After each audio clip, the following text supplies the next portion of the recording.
Muito bom dia, meus irmãos. Estamos iniciando mais uma aula da nossa IBD. Como nos últimos domingos, os irmãos devem estar lembrados, é baseado no livro de Gênesis. Para esse início, nós vamos estar nos elevando a Deus uma palavra de oração. Oremos. Pai, nós queremos agradecer por esse instante que estamos aqui reunidos como igreja para o estudo da Sua palavra, Senhor. Nós queremos clamar que o Senhor esteja abençoando a sua igreja, nessa sala de estudo da IBD, dos adultos, mas também as demais salas que estão agora reunidas também em estudo. Que o Senhor possa abrir nossas mentes, nossos corações para entendimento daquilo que o Senhor deixou registrado como sua vontade para as nossas vidas. Nós assim oramos, agradecidos, no nome santo de seu Filho Jesus. Amém. Hoje nós temos como estudo a lição de número 4, cujo tema é Distanciando-se de Deus. Alvo da nossa lição. O aluno será capaz de alcançar os seguintes objetivos gerais. Compreender que a desobediência de Adão e Eva afetou a tendência ética religiosa de seus descendentes, levando a maioria a distanciar-se de Cristo. E 2. Compreender que Jesus tornou possível novamente a comunhão do homem com Deus.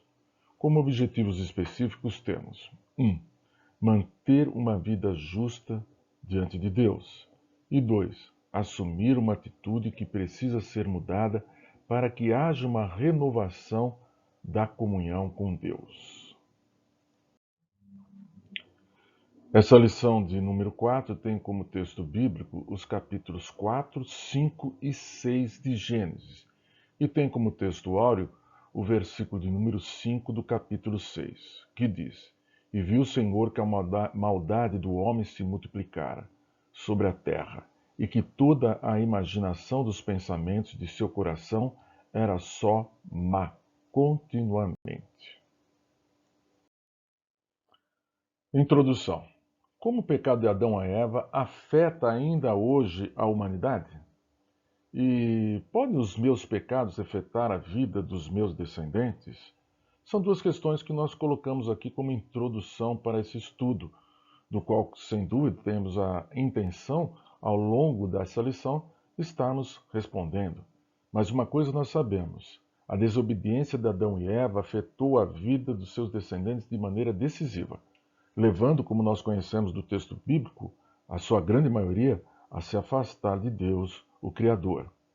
E nós pretendemos, portanto, como eu disse aqui no final, agora, a lição de hoje deve nos ajudar a entender como a rebeldia e a desobediência de Adão e Eva determinou a vida de seus descendentes. E mais, com a lição que nós vamos estudar, de que maneira nós podemos entender que nós, nos dias de hoje, como humanidade no total, ou particularmente como pais, como filhos, na nossa família, de que maneira nossas atitudes podem levar a uma desobediência também de nossos filhos? Como nós devemos nos precaver? Qual é a atenção que nós devemos ter? Será que aquela história que aconteceu lá no passado entre Adão e Eva e a sua descendência também pode ser uma realidade nos dias de hoje? Pretendemos, dessa maneira, com essa lição, conversarmos um pouco sobre esse tema. Ponto número 1. A vida próspera do lado de fora do paraíso. Vamos ler o texto de Gênesis, no capítulo 4, versos de 1 a 4, que diz o seguinte: E conheceu Adão a Eva, sua mulher, e ela concebeu e deu à luz a Caim, e disse: Alcancei do Senhor um homem. E deu à luz mais a seu irmão Abel. E Abel foi pastor de ovelhas, e Caim foi lavrador da terra. E aconteceu ao cabo de dias que Caim trouxe do fruto da terra uma oferta ao Senhor. E Abel também trouxe das primícias, dos primogênitos das suas ovelhas e da sua gordura, e atentou o Senhor para Abel e para a sua oferta. A vida próspera do lado de fora do paraíso. Adão e Eva foram expulsos do paraíso e, pelo que o texto nos fala desse começo aqui, aparentemente a gente pode até interpretar que eles estavam enfrentando e até estavam tendo um certo prosperidade, vamos assim dizer, diante da situação da maldição que caiu sobre eles, né? Então a terra que eles tinham que arar, cultivar, aquilo que eles teriam que colher, o cuidado com tudo. E está lá o texto dizendo que Adão conheceu a Eva, né? Os irmãos sabem que no Velho Testamento esse termo significa houve relação sexual entre eles. E a Eva gerou o primeiro filho, Caim, que significa remissão. Alguns estudiosos dizem que o texto, quando ela fala, né, que alcancei do Senhor um varão, alcancei do Senhor um homem, significa apenas, então, somente que nasceu um menino, apenas isso. Mas algum pelo significado da palavra Caim, que quer dizer remissão, né, que Eva talvez estivesse querendo dizer que alcancei do Senhor o perdão daquilo que ela tinha feito, remissão dos seus pecados. Eva, na verdade, acreditava que possivelmente seria o Caim mais do que ele realmente veio a ser. Talvez pensasse ela que seria esse aquele que ia pisar na cabeça da serpente e destruir aquela que levou ela a pecar, né? Mas a verdade é que isso não foi o que aconteceu, né? Nós sabemos muito bem. Mas a vida fora do paraíso andava. Talvez não com a facilidade que nós temos nos dias de hoje, mas estava andando. Era o marido, a mulher e agora um pequeno, o primeiro filho que tinha nascido desse casal. E agora nasce o segundo filho, Abel. Foi dado esse nome a ele, que significa vapor, vaidade. Podemos interpretar aí que possivelmente, como era de costume, né, os nomes têm um significado. Isso passa muito por aquilo que está passando pelo coração, pela mente daquelas pessoas que deram o nome, os pais. Até hoje, nos dias de hoje, nós ainda temos essa prática, esse costume de nos remetermos a nomes bíblicos, por exemplo, para os nossos filhos. Muitos, é verdade, com a vã ilusão de que o fato de você dar um nome bíblico para um filho seu, ele vai ser mais abençoado, vai ter uma melhor vida do que um outro que não recebeu isso. Mas seja como for, Abel, perdão, o nome Abel, né, que significa favor e vaidade, possivelmente foi dado a ele pelos seus pais como um entendimento de que realmente a vida é finita e que a soberania de Deus é sobre todas as coisas, e assim deveria ser. Possivelmente, se formos ver desse jeito, o nome pode ser entendido como uma declaração de arrependimento de Adão e Eva por aquilo que fizeram. Fato é que veio Abel, o segundo filho.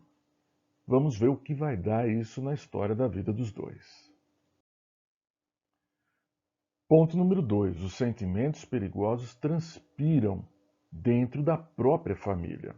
Nós vamos ler o texto de Gênesis 4, de 5 até 8, que diz assim: Mas para Caim, para sua oferta, não atentou.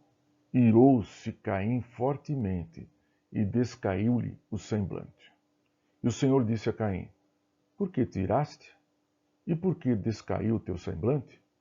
Se bem fizeres, não é certo que serás aceito? E se não fizeres bem, o pecado jaz à porta, e sobre ti será o seu desejo, mas sobre ele deves dominar. E falou Caim com seu irmão Abel. E sucedeu que, estando eles no campo, se levantou Caim contra o seu irmão Abel e o matou. Pois bem, agora Caim e Abel não são mais crianças, cada um seguiu seu caminho e sua vocação. O Abel cuidou dos rebanhos de ovelhas, enquanto Caim foi ser um agricultor. E aparentemente, pelo que a gente vê no texto, o texto ele não é rico em detalhes, né, de cada coisa que acontece no dia a dia da vida desses personagens bíblicos, mas aparentemente a coisa estava indo bem. Até que eles vão fazer oferta ao Senhor. E o que é que acontece? Sobre a oferta de Abel, o Senhor atentou, aceitou a oferta de Abel, enquanto que aquela de Caim não foi aceita. Eu lembro muito bem de escola bíblica dominical, quando era criança, sempre a ilustração é que, eu lembro de ter visto ilustrações assim, Caim levando frutas podres para apresentar ao Senhor. Hoje eu entendo um pouquinho diferente, não era simplesmente frutas podres, mas um coração podre. O coração dele é que realmente não alcançou, Deus não atentou para a oferta dele por causa do coração dele. Aquilo que ele trazia no seu coração, na sua mente, que não era uma gratidão e realmente uma adoração sincera ao nosso Deus. Abel, por outro lado, recebeu a aprovação do Senhor, não porque simplesmente um novilho, aquela ovelha era perfeita, deveria ser perfeita com certeza absoluta, mas o Senhor atentou para o coração, mais do que simplesmente para a oferta. E aí o que aconteceu? Tendo o Senhor não aceito a oferta de Caim, Caim poderia muito bem ter se mostrado arrependido, ter mudado de atitude, ter pedido perdão e ter mudado realmente a sua vida. Mas ele preferiu irar-se. E aí ele transfere a sua ira pelo não aceite do Senhor pela sua oferta para aquele que estava mais próximo, que era seu irmão. Portanto, ele não fez muito diferente daquilo que ele aprendeu na própria família dele. O que Adão fez? O que Eva fez? Eva, quando Deus contrapôs ela contra o pecado, o que ela falou? Foi a serpente. Quando Deus contrapôs o pecado de Adão, o que ele fez? Foi a mulher. E agora Caim, no seu pecado, o que ele sente? Ele transfere Abel. Parece que aquilo que nós aprendemos da nossa família, nós podemos passar para a geração futura. Por isso, o grande cuidado que nós devemos ter com as nossas atitudes dentro de casa, dentro da nossa família. O que está acontecendo? Será que aquilo que eu tenho de pecado na minha vida eu posso passar para a geração futura? Vamos ver mais um pouco. Ainda dentro desse ponto 2, né? Os sentimentos perigosos transpiram dentro da própria família, concluindo aquilo que acabamos de falar no slide anterior. Caim deixou-se possuir de intensa ira, e sua atitude reflete, sem dúvida nenhuma, a natureza após a queda, a nossa natureza. Não pense, irmão, que é apenas a natureza lá que aconteceu naquele instante no coração de Caim, mas é a natureza pecaminosa de toda a humanidade. Acabei de falar, e aqui eu destaco, aqui em amarelinho, né? A transferência de culpa de seus insucessos a outras pessoas. Pense um pouquinho. Quantas vezes nós mesmos já não fizemos isso? Procuramos a todo custo olhar para um lado, olhar para um outro e procurar alguém que seja culpado por aquilo que não deu certo na minha vida. No mínimo, vamos dividir a conta, né? Se não posso botar toda a culpa no fulano, pelo menos vamos dividir um pouquinho, né? Você também foi culpado de alguma coisa, não fui eu só o que fiz errado. Isso é a nossa natureza. O problema de Caim é que ele se deixou possuir de intensa ira. E considerando que era Abel o grande culpado de tudo isso, apesar do texto, como já dissemos, não dar detalhes daquilo que aconteceu no campo, quando estava Caim e Abel, e possivelmente eles tenham conversado, e nessa conversa possivelmente, quem sabe, Abel possa ter mostrado o erro dele, e Caim deve ter ficado talvez mais irado ainda. E não pensou duas vezes, tomado de intensa ira, matou seu irmão. Vamos destacar agora dois pontos relativos à família de Adão e Eva, essa família. Como que esse desastre que aconteceu nessa família pode ter uma relação não apenas com aquilo que passou no coração de Caim, mas daquilo que ele aprendeu dentro da sua própria casa. Vamos ver? Ponto número 1. A família de Adão e Eva é uma prova irrefutável da malignidade do pecado. Bom, nós estamos acostumados nos dias de hoje, e não apenas nos dias de hoje, há muito tempo, temos um grande cuidado com as nossas famílias, e nada mais justo esse cuidado, mas sempre um extremo cuidado com aquilo que vem de fora. Mais uma vez, não que seja uma coisa banal e não deve-se ter essa preocupação, mas nós estamos acostumados a, muito frequentemente, dizer que o meio corrompe, que a violência social em que nós e os nossos filhos possam estar recebendo, tendo, né, é uma influência negativa. Tráfico de drogas, um perigo constante, injustiça social e tantas outras coisas que estão fora da nossa casa, mas que nós sempre colocamos como um grande perigo para possíveis desastres da nossa vida, dos nossos filhos e da nossa família. Mas pense um pouquinho no fato aqui da família de Adão e Eva. Os filhos, Caim e Abel, não tiveram avós, não tiveram primos, tios, não tiveram poluição ambiental, não tinha injustiça social, não tinha drogas, não tinha violência social. E, no entanto, o coração de Caim irou-se profundamente, mesmo não tendo nada disso para chamá-lo, para levar para o mau caminho, como nós estamos acostumados, né?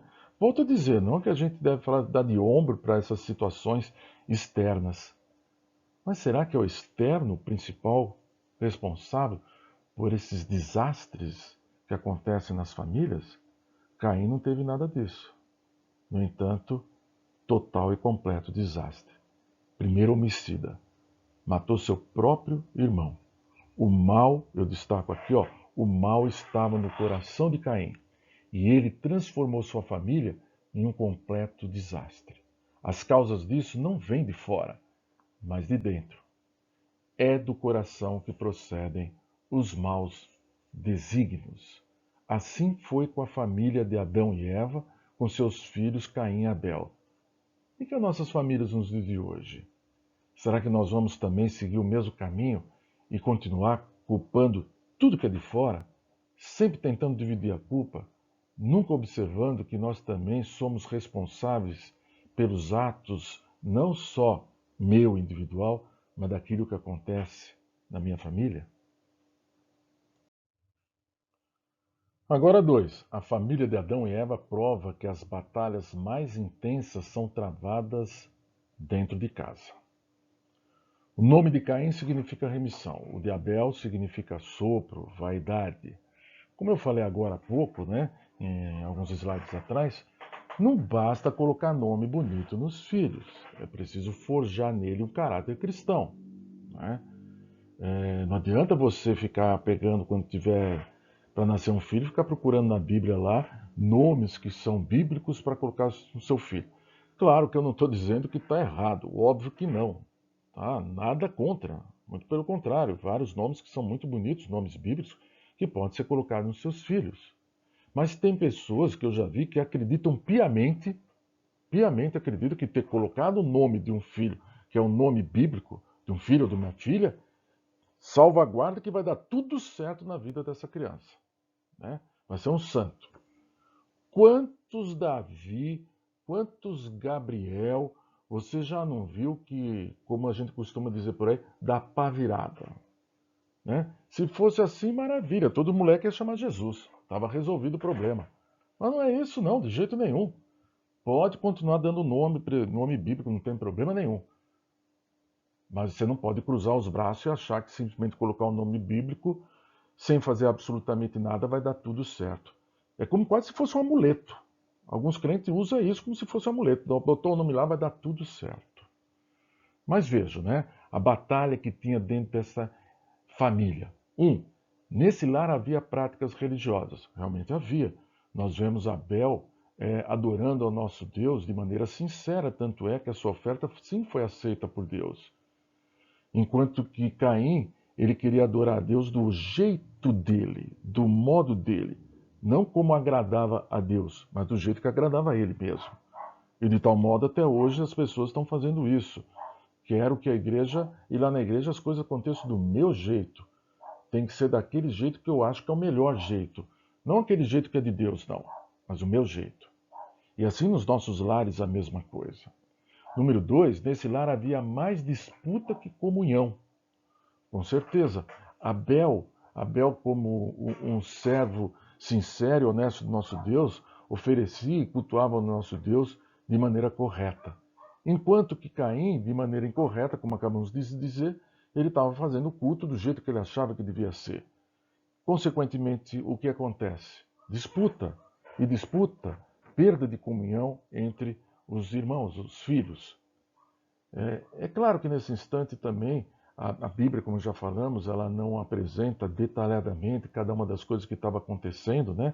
Ela nos remete apenas ao fato concreto, mas quanto que nesse instante pai e mãe não têm que intervir para falar com os filhos, para diminuir essa disputa. Ponto 3, nesse lar havia gente mal-humorada, o semblante descaído de Caim, né? Mais uma vez, é um momento, às vezes, do pai e da mãe observarem por que aquele filho está daquele jeito, mal-humorado, semblante descaído, irritado por qualquer coisa.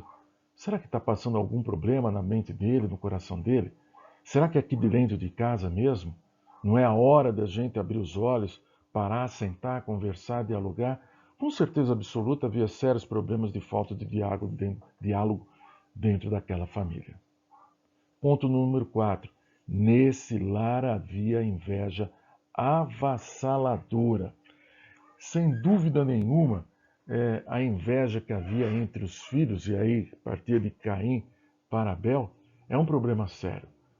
Caim provavelmente estava preocupado com ser o primogênito, que ele pudesse perder alguma coisa. Nesse instante, qualquer coisa que possa ser de um pequeno agrado para aquele que era mais novo, pode ter no coração de Caim uma coisa muito maior, sentir como se fosse passar a perna nele, como se ele fosse ser derrubado, como se Abel fosse o preferido. E aí entra uma situação muito perigosa, que isso pode levar a uma cobiça, uma inveja avassaladora, no sentido de que eu não simplesmente quero aquilo que o outro está conseguindo, mas eu desejo no meu coração que aquele indivíduo, aquele outro, não tenha aquilo que ele conseguiu. Mais ou menos como aconteceu na parábola do filho pródigo. O filho mais velho, o que sentiu quando o pai fez uma festa para o irmão mais novo? Ele não simplesmente desejou que tivesse para ele também uma festa, como ele declarou, mas o desejo dele é que o irmão mais novo não tivesse festa nenhuma. Nada. Assim estava o coração de Caim em relação a Abel, desejoso de que Abel não tivesse nada. Essa inveja avassaladora, essa cobiça, que tomou corpo no coração de Caim, sem que houvesse uma intervenção da família para sanar esse problema, levou a ele a matar seu próprio irmão. Sentimentos perigosos transpiram dentro da própria família. Ponto 3, o castigo de Caim, Gênesis capítulo 4, de 9 a 12, diz assim: E disse o Senhor a Caim: Onde está Abel, teu irmão? E ele disse: Não sei, sou eu o guardador do meu irmão? E disse Deus: Que fizeste? A voz do sangue do teu irmão clama a mim desde a terra. E agora, maldito és tu desde a terra, que abriu a sua boca para receber da tua mão o sangue do teu irmão. Quando lavrares a terra, não te dará mais a sua força. Fugitivo e vagabundo serás na terra. E vemos que por sua rebeldia, Caim foi punido severamente por Deus. Vemos também que os elementos da maldição sobre Caim são muito próximos àquele que recebeu seu pai, Adão, que dizia que a terra não corresponderia a seus esforços e ele seria fugitivo e vagabundo na terra. Observem no capítulo número 4, verso 3, a declaração pós-maldição que fez Caim para Deus. E disse assim: Então disse Caim ao Senhor: É maior a minha maldade que a que possa ser perdoada. Há um certo reconhecimento do erro por parte de Caim, mas não necessariamente um arrependimento e um pedido de perdão, mas apenas o reconhecimento do erro que ele tinha cometido. E assim vagou Caim pela terra como errante e vagabundo e fugitivo, como declarou o Senhor. E a maldição ainda seguiu, porque a descendência de Caim é, sem dúvida nenhuma, daquilo que nós vamos chegar até Noé e vamos ali perceber, é a geração ímpia que tem na terra, em contrapartida daquela descendência de Sete, o próximo filho de Adão e Eva. Ponto 4. A descendência de Adão e Eva. Gênesis capítulo 4, versos de 17 a 26. Diz assim: E conheceu Caim a sua mulher, e ela concebeu e deu à luz a Enoque. E ele edificou uma cidade, e chamou o nome da cidade conforme o nome de seu filho Enoque. E a Enoque nasceu Irade, e a Irade gerou Meujael, e Meujael gerou a Metusael, e Metusael gerou Lameque. E tomou Lameque para si duas mulheres. O nome de uma era Ada, e o nome da outra Zilá. E Ada deu à luz a Jabal. Este foi o pai dos que habitam em tendas e têm gado. E o nome de seu irmão era Jubal. Este foi o pai de todos os que tocam harpa e órgão.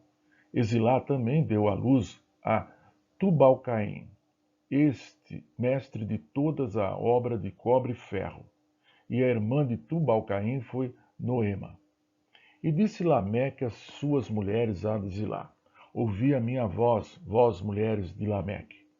Escutai as minhas palavras, porque eu matei um homem por me ferir, e um jovem por me pisar. Porque 7 vezes Caim será castigado, mas Lameque 70 vezes 7. E tornou Adão a conhecer a sua mulher, e ela deu à luz um filho, e chamou o seu nome Sete, porque disse ela: Deus me deu outro filho em lugar de Abel, porquanto Caim o matou. E a Sete também nasceu um filho, e chamou o seu nome Enos. Então se começou a invocar o nome do Senhor. A descendência de Adão e Eva. O registro bíblico é lacônico, sem tecer muitos detalhes, simplesmente fala: e conheceu Caim, a sua mulher. E aí vem a pergunta: que mulher é essa? Ao longo de todos esses séculos, muitos teóricos têm levantado questões da possibilidade de onde teria vindo essa mulher. Perceba, alguns estudiosos consideram que Caim casou com uma mulher de uma raça pré-adâmica. Evidentemente que isso é apenas uma hipótese da qual não há absolutamente nenhuma comprovação de que possa ter existido tal raça pré-adâmica. Do mesmo modo, diríamos que quando Deus criou Adão e Eva, criou também toda a humanidade. Outra hipótese levantada para poder ter um embasamento de onde teria vindo essa mulher. E tem que ser mais embasado e lógico dentro do texto bíblico, nós podemos ver que o texto bíblico não necessariamente está em ordem cronológica. E além disso, como Adão gerou Sete aos 130 anos, como é dito no texto, e ainda depois viveu mais 800 anos. E no texto bíblico ainda fala que gerou filhos e filhas. Concluímos que, pela não ordem cronológica, Caim deve ter casado, deve ter conhecido a sua mulher do meio da sua parentada. Possivelmente era uma irmã, ou quem sabe um outro parentesco consanguíneo que teria com essa esposa, com essa mulher que ele veio a conhecer. Entenda, São 150 anos para gerar Sete, depois mais 800 anos, total 930 anos. Quantos filhos e filhas teria gerado Adão e Eva? Multiplicou em muito a raça humana. E daí, como a vida deles era muito extensa, você poderia entender que pode ter demorado um pouco, mas Caim possivelmente deve ter casado, com certeza deve ter casado, conheceu uma mulher que era do meio da sua própria parentela. Segue-se agora a descendência de Adão e Eva a partir de seus filhos. Nós podemos ver aqui nesse árvore genealógica, temos aqui a relação Adão e Eva, e seus filhos, Caim, Abel, filhos e filhas, e Sete, que são mencionados nominalmente. Evidentemente aqui Abel deixa de fora em termos da sua descendência, mas nós temos duas linhagens aqui, bem retratada no texto bíblico com suas próximas gerações, chegando, na verdade, até 10 gerações a chegar até Noé, e também a descendência aqui de Caim. Veja, Caim gerou Enoque, Enoque Irade, Irade Meujael, Meujael a Metusael e Metusael a Lameque, sendo que Lameque é a personificação do pecado que havia na família dentro de Caim. Porque Lameque ele é um homicida declarado, um bígamo, e teve aqui 3 filhos. Jabal é considerado aquele que é um nômade e cuidador de tendas e de gado. Jubal é um artista, né? Tocador de harpa, enquanto que Tubal-Caim é aquele que desenvolve a tecnologia, usando ferro, né? Usando instrumentos e desenvolvendo inclusive armas. Né? O mundo talvez daquela época podia até considerar muito bom tudo isso aqui que você tinha nessas 3 pessoas, os filhos de Lameque. Mas, no entanto, impiedade reinava na família da descendência de Caim. Enquanto que a família de Sete e seus descendentes, Sete, Enos, Cainã, Maalabel, Jared, Enoque, Matusalém e Lameque, até chegar a Noé. Era uma família onde você via um agrado da parte de Deus, culminando inclusive na pessoa de Noé, que achou graça aos olhos de Deus. Sobre essas 2 gerações completamente antagônicas, nós lemos algum texto, e eu vou ler para os irmãos, está aqui no comentário bíblico do pastor Hernandes Dias Lopes, que diz assim: essas 2 árvores genealógicas, Caim e Sete, tiveram pessoas diferentes, gerando filhos diferentes, criando-os de forma diferente, com resultados muito diferentes. Enquanto a descendência de Caim seguiu seus passos erráticos, os descendentes de Sete andaram com Deus e foram abençoados.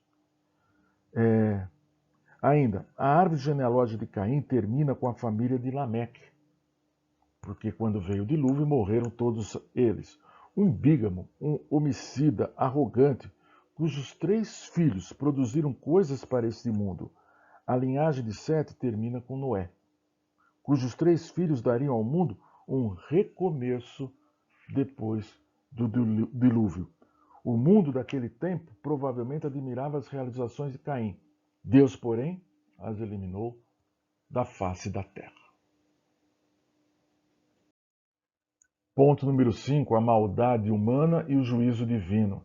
Texto no livro de Gênesis, no capítulo 6, versos de 1 a 11, que diz o seguinte: E aconteceu que, como os homens começaram a multiplicar-se sobre a face da terra e lhes nasceram filhas, viram os filhos de Deus que as filhas dos homens eram formosas e tomaram para si mulheres de todas as que escolheram.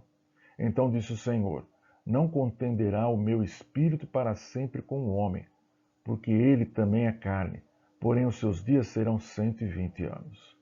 Havia naqueles dias gigantes na terra, e também depois, quando os filhos de Deus entraram as filhas dos homens e delas geraram filhos. Estes eram os valentes que houve na antiguidade, os homens de fama. E viu o Senhor que a maldade do homem se multiplicara sobre a terra, e que toda a imaginação dos pensamentos de seu coração era só má continuamente. Então arrependeu-se o Senhor de haver feito o homem sobre a terra, e pesou-lhe em seu coração. E disse o Senhor: Destruirei o homem que criei de sobre a face da terra, desde o homem até o animal, até o réptil e até a ave dos céus, porque me arrependo de os haver feito. Noé, porém, achou graça aos olhos do Senhor. Estas são as gerações de Noé. Noé era homem justo e perfeito em suas gerações. Noé andava com Deus. E gerou Noé 3 filhos, Sem, Cão e Jafé. A terra, porém, estava corrompida diante da face de Deus, e encheu-se a terra de violência. 5. A maldade humana e o juízo divino. Vamos ver aqui alguns pontos importantes nesse capítulo número 6. Primeiro, a multiplicação da raça humana. Se tem uma coisa que o homem, a mulher, né, seguiram à risca aquilo que foi ordenado pelo Senhor, foi a multiplicação. Muitos filhos e filhas, muitos anos de vida, grande oportunidade de preencher e completar a terra com muitas pessoas.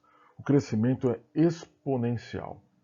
É verdade que muitos consideram que aí formou-se 2 raças, 2 grupos, aqueles que são da descendência de Caim, que são os caídos, pecaminosos, e os puros, que são aqueles que são descendentes de Sete. Né? Ponto número 2, diz assim o texto, né?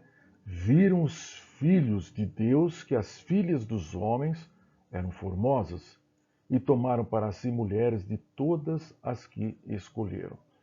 Aí nós temos, a princípio, duas abordagens para discutir, né? A primeira abordagem é aquela que diz e justifica, dizendo que os filhos de Deus são os anjos caídos que se relacionaram com as filhas dos homens, as mulheres. Tá? Essa é uma interpretação muito antiga, que teve muitos adeptos que muito apoiaram isso. Durante um certo tempo ficou um pouco esquecida, mas retomou-se a partir do século XIX, mais uma vez, essa interpretação. E até os dias de hoje existem muitos que são adeptos a essa ideia de que seriam os filhos de Deus os anjos caídos. Aqueles que afirmam isso utilizam como argumentação o fato de termos vários textos bíblicos que citam filhos de Deus em referência a anjos, como por exemplo lá em Jó 1,6, Jó 2,1, Jó 38,7, em Daniel 3,25, em 1 Pedro 3, 19 e 20, em 2 Pedro 2, 4, em Judas 6. E eu leio para os irmãos o que está em Jó, capítulo 1, verso de número 6, que diz o seguinte: E vindo um dia em que os filhos de Deus vieram apresentar-se perante o Senhor, veio também Satanás entre eles. Filhos de Deus em referência aos anjos. Então, essa argumentação de que seriam esses os filhos de Deus que teriam coabitado com as mulheres. No entanto, né, há uma outra interpretação. A outra interpretação considera que o texto se refere a casamentos mistos. Ou seja, união, esses que assim defendem, né, união entre descendentes piedosos da família de Sete com as mulheres da família ímpia e pecaminosa de Caim. Para reforçar essa ideia, a gente vê que em nenhum local do texto bíblico há alguma referência a anjos se relacionando com mulheres. Para reforçar isso ainda, nós podemos ver que lá em Mateus capítulo 22, verso de número 30, as palavras do nosso Senhor Jesus dizem o seguinte: porque na ressurreição nem casam, nem são dados em casamento, mas serão como os anjos de Deus no céu. Portanto, não há nenhuma referência que esses anjos pudessem ser anjos caídos. E o próprio Jesus considera que os anjos, afirma que os anjos não se dão em casamento. Nem se casam, não se dão em casamento. Ou seja, o que nós devemos entender aqui, que deve ser muito provavelmente essa mistura, esse casamento misto entre um povo impiedoso e entre um povo impiedoso e um povo pecaminoso, com uma geração pura que era de Sete. Ainda no ponto 5, né, a maldade humana e o juízo divino. Vemos aqui mais alguns pontos. O ponto número 3, o juízo divino. Importante agora que nós nos recordarmos do texto lido de que a maldade da raça humana subiu até os céus. E cresce no coração de Deus o desejo de destruir toda essa geração. No entanto, há um personagem que personifica até um heroísmo, que é o de Noé.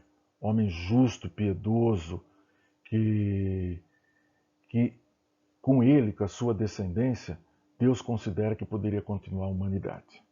E assim o fez. Houve o juízo sobre toda a raça humana. Mas o Senhor separou Noé e sua família para prosseguir a raça humana. E de Noé veio Sem, e desse veio até a geração a chegar até a Abraão. E deste veio a promessa de se fazer uma grande nação. E assim fez o Senhor. O juízo divino é: então disse o Senhor, não contendará o meu espírito para sempre com o homem, porque ele também é carne, porém os seus dias serão 120 anos. Primeiro, Deus retira a influência do seu espírito no homem, porém lhe dá um tempo para se arrepender. Vamos entender esses 120 anos, né? Esses 120 anos não seriam um limite de vida humano que Deus estaria determinando a partir daquele instante, pois muitos descendentes de Sem, como nós vemos no textos, no período pós-dilúvio, viveram mais de 400 anos. Então, como poderia ser que o limite seria 120 anos? Tratava-se, na verdade, do espaço de tempo entre a proclamação do dilúvio e a sua execução. Os irmãos devem saber muito bem que quando Deus proclamou o dilúvio, veio a ordem para Noé para preparar a arca, e a arca foi preparada durante 120 anos.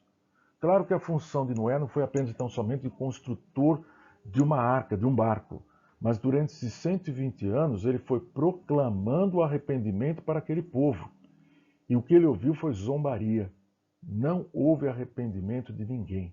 Ninguém aceitou a palavra. Portanto, esse período, esse tempo, é o período que Deus dá de oportunidade de arrependimento para a humanidade. Durante 120 anos, Deus esperou para executar o seu juízo contra essa nação, contra esse povo. E nada aconteceu, como os irmãos bem sabem. E foi executado o juízo de Deus sobre aquele povo. E aí apenas a família de Noé sobreviveu e aqueles animais que foram recolhidos junto à arca. Encerrando a aula de hoje, como conclusão, ponto número 1, Adão e Eva e Caim quiseram ocultar o seu pecado e aprenderam que não há pecado que fique encoberto de Deus. 2. A sentença e condenação. Certamente morrerá continua vigente sobre a humanidade até os dias de hoje. 3. Mesmo em um ambiente tão corrupto, Noé foi achado justo para com Deus, e assim o Senhor poupou um remanescente da humanidade, e junto com ele a sua família. E, finalmente, o ponto de número 4. Hoje, o homem pecador tem em Jesus Cristo a sua arca, pela qual alcança a salvação. Que Deus abençoe a sua vida, abençoe esse domingo, que tenham todos um ótimo restante de dia e que possamos estarmos juntos louvando, agradecendo ao nosso Deus no culto logo mais à noite. Até mais.